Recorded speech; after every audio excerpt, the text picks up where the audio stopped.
At my father's funeral, the lawyer told me to wait outside with the staff because this is for family only. What none of them understood was that the papers in his briefcase had already erased every name in that room except mine. My name is Claire Holloway. I am 32 years old.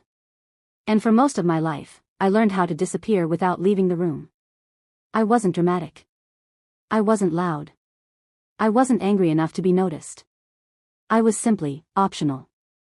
People like my father's second wife used a softer word. Independent. Relatives preferred another.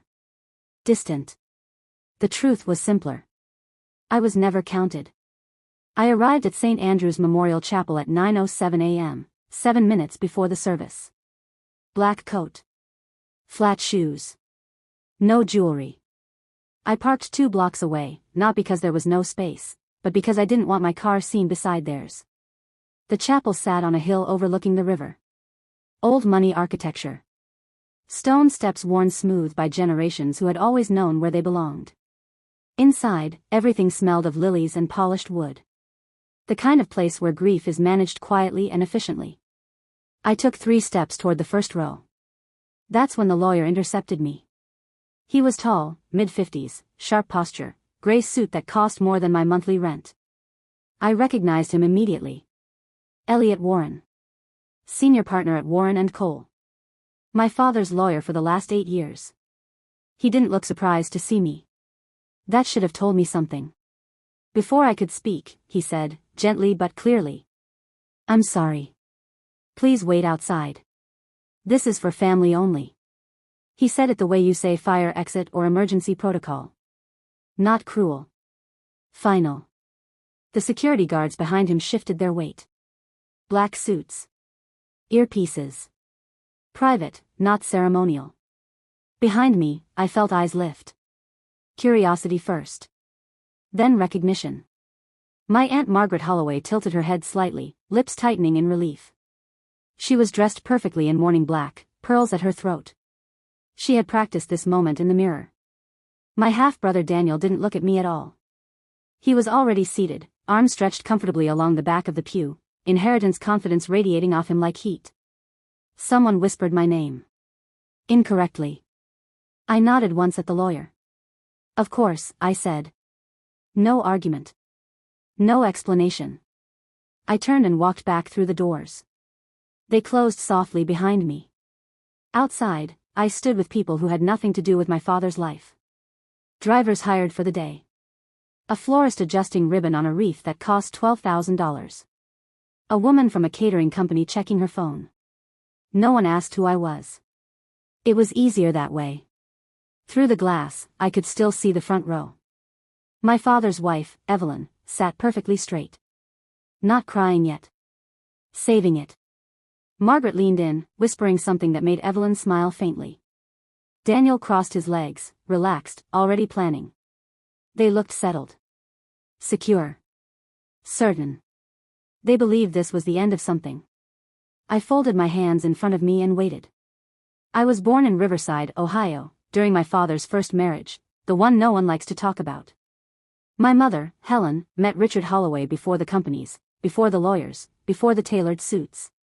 When he left cleanly. New city. New life. New family. Child support arrived on time. Christmas cards, less so. By the time I was 12, visits became obligations. By 16, they became excuses. By 18, they stopped altogether. I learned early how families rewrite history. Evelyn used to say, Richard has 1 child. She never lied. She just never finished the sentence. At family events I wasn't invited to, they joked about inheritance like it was a private language. Daniel will have to learn responsibility, Margaret once laughed at a dinner I overheard by accident. Imagine trusting a 20-year-old with real money. I stood in the hallway, holding my coat, unseen. They didn't think I heard them. They didn't think I mattered.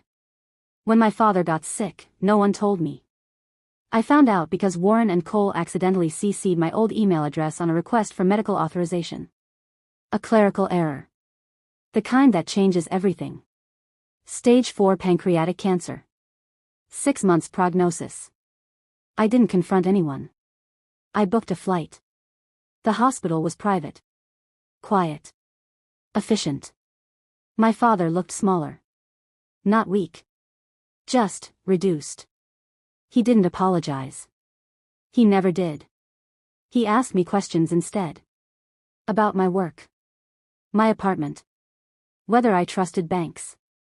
He asked me if I ever read contracts before signing. I said yes. That was the first time he smiled. Back at the chapel, the service ended. Through the glass, I watched people stand. Hug. Perform grief. The lawyer stepped forward again. The room shifted around him. That's when I noticed the folder. Not black. Dark blue. Embossed. Revised documentation. Elliot Warren spoke quietly to Evelyn. She nodded, distracted, still playing the role. Then something changed. He didn't open the folder. He closed it tighter. And for the first time, he looked directly at me. No signal. No reassurance. Just acknowledgement. The kind reserved for someone who understands what's coming. The doors opened. Security stepped aside, not for the family. For the lawyer. Mr. Warren will now meet with immediate family regarding the estate, one guard announced. Margaret stood first. Daniel followed. Evelyn took her time. They passed me without a word. Margaret hesitated.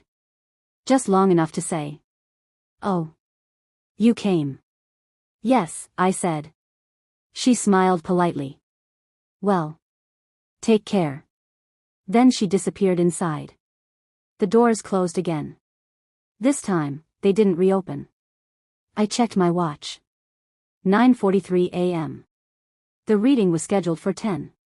They believed they knew what would be said. They believed paperwork was a formality. They had laughed too many times at words like trusts and conditions. They thought lawyers existed to protect them. Inside that room were people who had spent years dismissing me as irrelevant.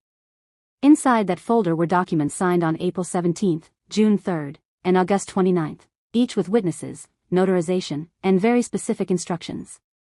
I leaned against the cold stone wall and waited. No one looked at me now. And that was exactly how my father planned it, that I stayed outside while they met without me. Not because I was told to. Because I chose to. People assume exclusion is always weakness. That if you are not in the room, you are losing. They don't understand what silence gives you. How much you can learn when others believe you are irrelevant. Through the thick chapel doors, sound came through in fragments. Chairs scraping. A cough. Someone laughing too loudly, too soon. Daniel's laugh. I knew that sound. He laughed when he thought something was already his. I checked my phone. No messages. No missed calls. Exactly as expected. They didn't think I was worth updating. Humiliation had never been a single moment with my family. It was a pattern. Repeated. Polite. Designed to look accidental. It started small. At 21, when I asked my father if I should speak to a financial advisor after graduating, Margaret laughed and said, "Sweetheart, you don't need to worry about that kind of thing." At 25, when Daniel joked at a holiday dinner that I was lucky not to have inheritance pressure, and everyone smiled like it was kindness. At 28, when Evelyn told me, very gently, that legal matters were too complicated, and that Richard had everything handled. Handled for whom? They never raised their voices. Never slammed doors. They just made sure I was never invited into the conversations that mattered. That's how people like them operate. Clean hands. Soft words. Closed systems.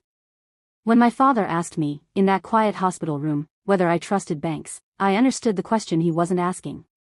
He wanted to know if I trusted institutions. If I believed in permanence.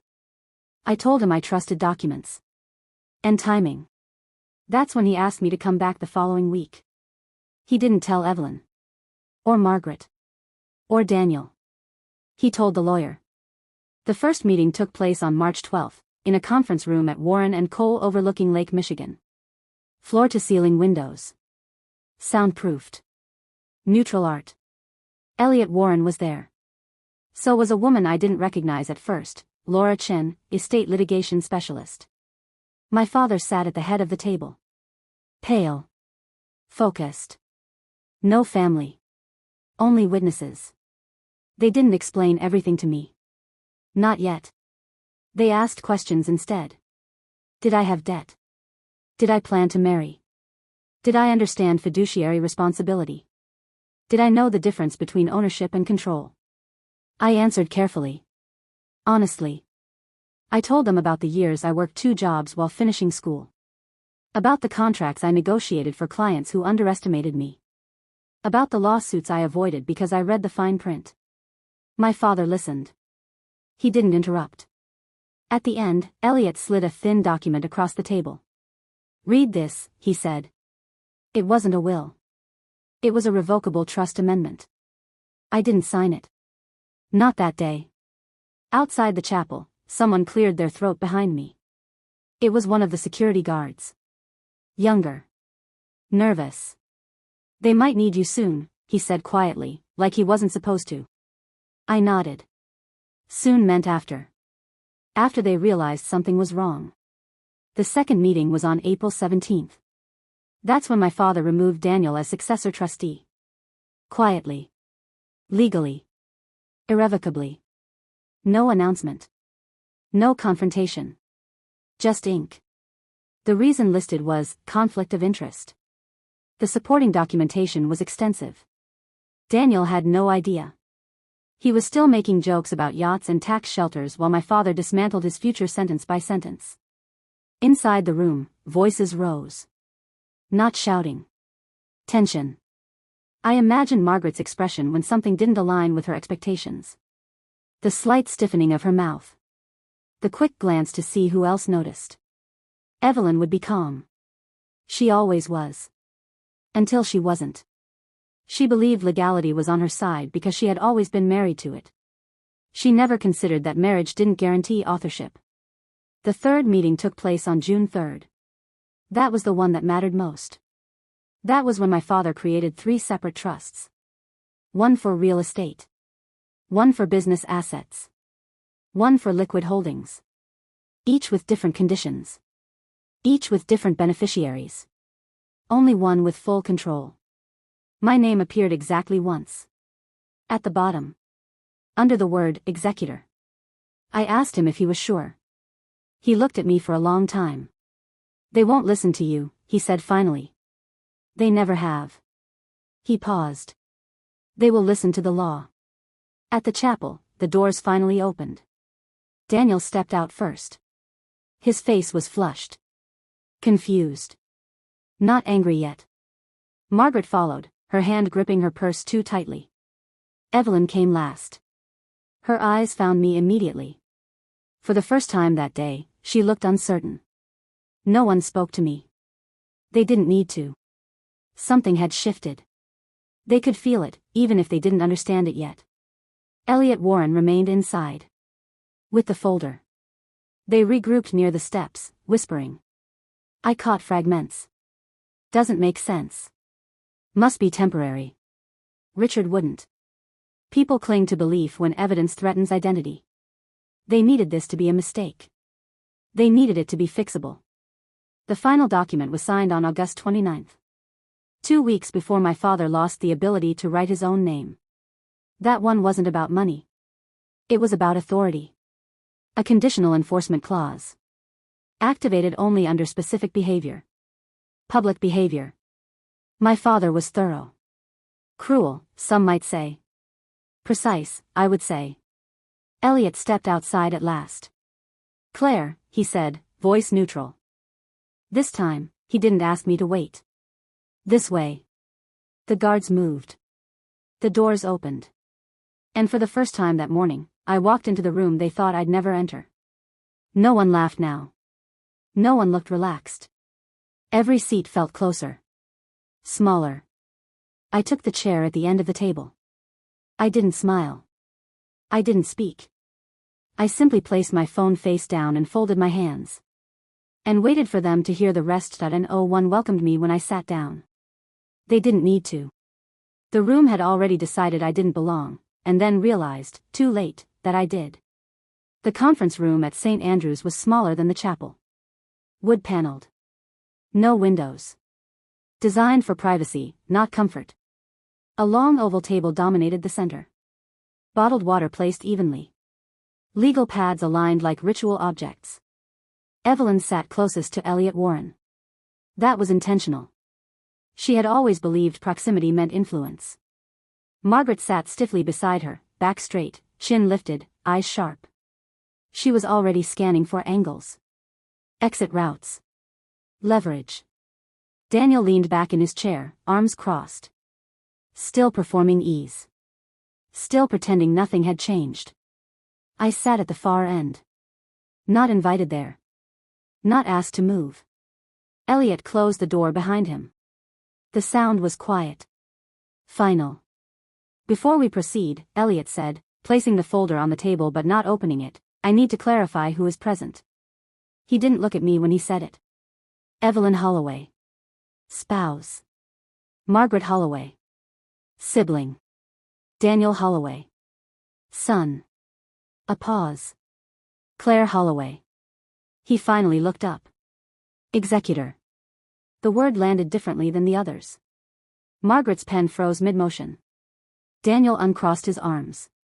Evelyn's lips parted slightly, then closed again. No one spoke. Elliot continued calmly, this meeting concerns estate administration procedures, not emotional grievances. I ask that everyone remain seated and allow me to finish each section before responding. That wasn't a request.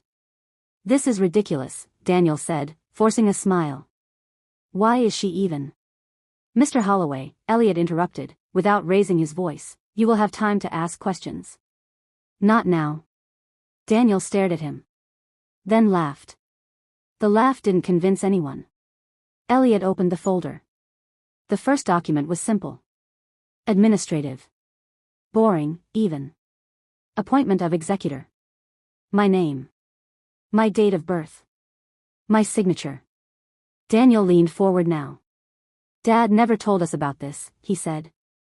That is correct, Elliot replied. He wasn't required to. Margaret spoke next. Surely this is temporary. Executors are placeholders. The assets will be distributed as outlined in the original will. Elliot nodded slightly. There is no original will. Silence. Evelyn turned to him sharply. Excuse me? There is no active will prior to the final version, Elliot said. It was revoked on April 17th. He slid the revocation notice across the table. Margaret picked it up. Her hands shook just enough to notice. This doesn't make sense, she said. Richard wouldn't remove all protections without replacing them. He didn't, Elliot said. He replaced them with controls. That's when the tone changed. Not dramatically. Legally. Elliot adjusted his glasses. Sat straighter. We are no longer discussing inheritance expectations, he said. We are discussing compliance. Daniel frowned. Compliance with what? With trust conditions, Elliot replied. 3 trusts. Separate purposes. Separate requirements. He began stacking documents in front of each of them. Not equally. Daniel received 1. Margaret received 1. Evelyn received 2. I received none. I already had them. Daniel, Elliot said, as of June 3rd, you are no longer a beneficiary of the Holloway Logistics Trust. Daniel blinked. That's impossible. You are listed as a contingent beneficiary pending completion of financial responsibility benchmarks. What benchmarks? Benchmarks you did not meet. Daniel stood abruptly. This is insane. I've been working in the company for 10 years. Elliot didn't look up. You have been drawing from it. Daniel's chair scraped loudly as he sat back down. Margaret, Elliot continued, your access to discretionary distributions was suspended on August 29th. Margaret laughed sharply. Suspended? On what grounds? Breach of non-interference clause. I don't even know what that means. It means, Elliot said evenly, that you attempted to influence asset allocation without authority. Margaret's face flushed. I was advising my brother's wife. You were pressuring her, Elliot replied. The phone records are documented. Margaret's mouth opened. Closed. Evelyn hadn't spoken. She was very still now. Evelyn, Elliot said, turning to her last, you remain a lifetime beneficiary of the residential trust. You will retain access to the primary residence. She exhaled, just slightly. But, he continued, you no longer hold voting power in any corporate entity, nor decision-making authority regarding asset liquidation. Her composure cracked. You're telling me, she said carefully, that I have no control over my husband's estate. I'm telling you, Elliot replied, that you never did. The room felt smaller. No one looked at me yet. They were still trying to negotiate with the idea that this was happening. Daniel rubbed his face with both hands. This is a mistake. Dad wouldn't do this to us. Elliot closed the folder halfway. Your father was explicit. He slid one final document to the center of the table. Conditional enforcement clause. Activation pending public conduct. Evelyn read the header. Her eyes lifted slowly. To be enforced by the executor, she read aloud. In the event of interference, obstruction, or reputational misconduct. Her voice thinned. Public misconduct? Yes, Elliot said. Public. Margaret turned toward me for the first time. What is this? She asked. I met her gaze. It's protection, I said. That was all. They tried then. Not legally. Psychologically. Daniel leaned toward me. Claire. Be reasonable. We're family. Evelyn followed, softer. You don't want to do this alone. Margaret didn't speak. She calculated. I listened. I said nothing. Because power doesn't need reassurance. Elliot stood. We will proceed with the formal will reading at 10:30, he said. Security will remain present. Interruptions will not be permitted. Daniel scoffed. And if we object? You may, Elliot said. Afterward. Through counsel. He gathered the documents. Then he looked at me. Miss Holloway, he said, are you prepared to continue in your role? Every eye turned to me. For the first time. I didn't rush. I didn't soften. I nodded once. Yes, I said. The silence that followed wasn't confusion anymore. It was fear.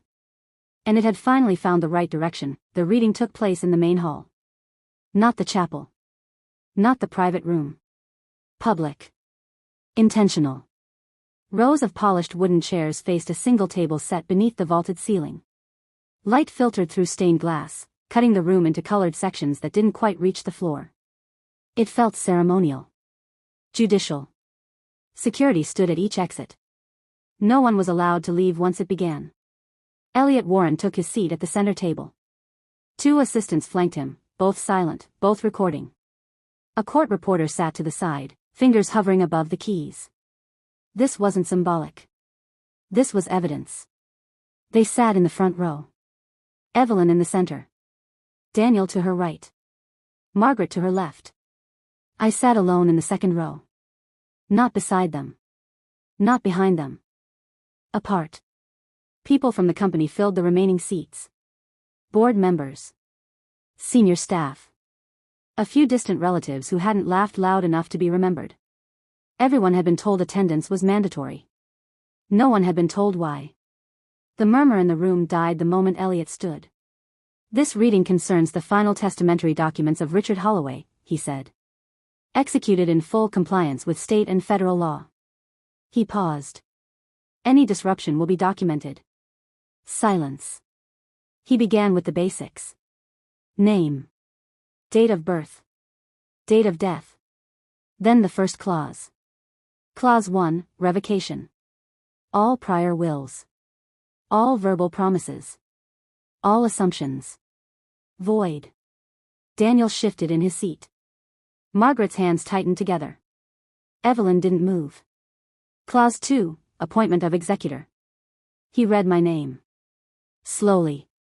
Clearly. A few heads turned. Someone whispered. Evelyn's jaw set. Clause 3, business interests. This was where it started to hurt. Holloway Logistics. 84% ownership. Transferred into trust. No individual beneficiary. Administered solely by the executor.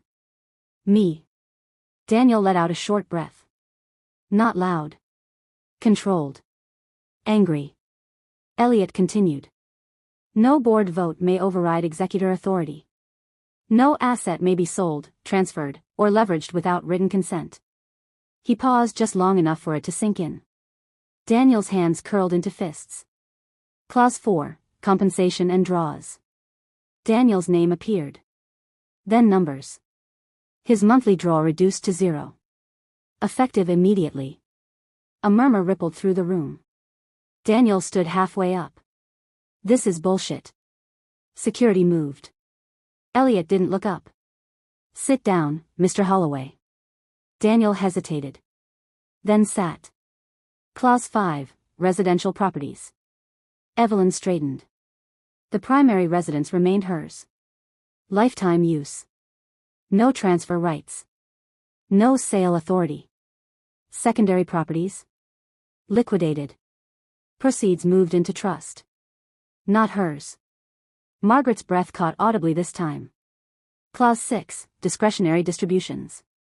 Margaret's section. Suspended. Pending review. Indefinitely. She whispered something under her breath. Elliot stopped reading. Miss Holloway, he said calmly, this is your only warning. Margaret went still. Clause after clause. Each one precise. Each one removing something they believed was permanent. Cars reassigned. Accounts frozen.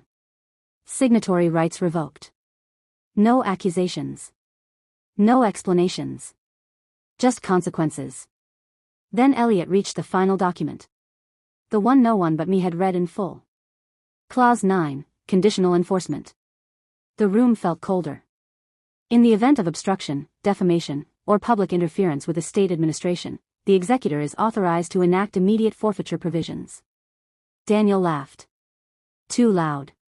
Too sharp. Forfeiture of what? He demanded. Elliot looked at him. Everything, he said. A pause. Then, deliberately. This clause is now active. Evelyn stood. You can't, she began. Security moved instantly. She froze. Elliot continued reading. Daniel's contingent beneficiary status, terminated. Margaret's advisory privileges, revoked. Evelyn's discretionary allowances, capped. Effective immediately. Retroactively enforced. The room was silent. No one laughed now. No one whispered. I felt eyes on me for the first time that day. Not curiosity. Recognition. Elliot closed the folder.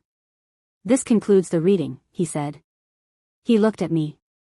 Miss Holloway, do you wish to make a statement? I stood. I didn't step forward. I didn't raise my voice. I said one line. If this story shocked you, ask yourself who your family really is. Then I sat back down. No one followed me. No one stopped me. Because by then, they understood. It was already over. No one moved when the reading ended. That surprised them. They had expected noise. Arguments. Collapse in volume, if not in dignity. They had imagined chaos because chaos would have meant delay. Delay would have meant leverage. But the room stayed still. Shock doesn't always scream. Sometimes it calculates and finds no exits. Security remained at the doors. Not aggressive. Not visible unless you were looking for them. Which they were now. Evelyn sat back down slowly. Her hands were folded in her lap, knuckles pale. She stared straight ahead, not at Elliot, not at me, not at anyone. As if refusing eye contact could suspend reality. Daniel stood again. This time no one told him to sit. You can't do this, he said, voice tight. You don't just erase people. Elliot didn't answer. I did. I didn't, I said. He did. Daniel turned toward me, finally. Fully. Not past me. Not through me. You think this makes you powerful? He asked. You think people won't see what this is?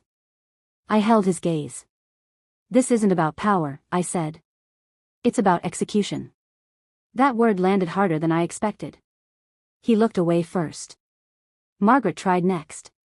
She stood with effort, smoothing her jacket, reclaiming posture. She was good at that. She had spent decades practicing authority without ever holding it. This will be contested, she said. You can't possibly believe this will stand. Elliot answered calmly.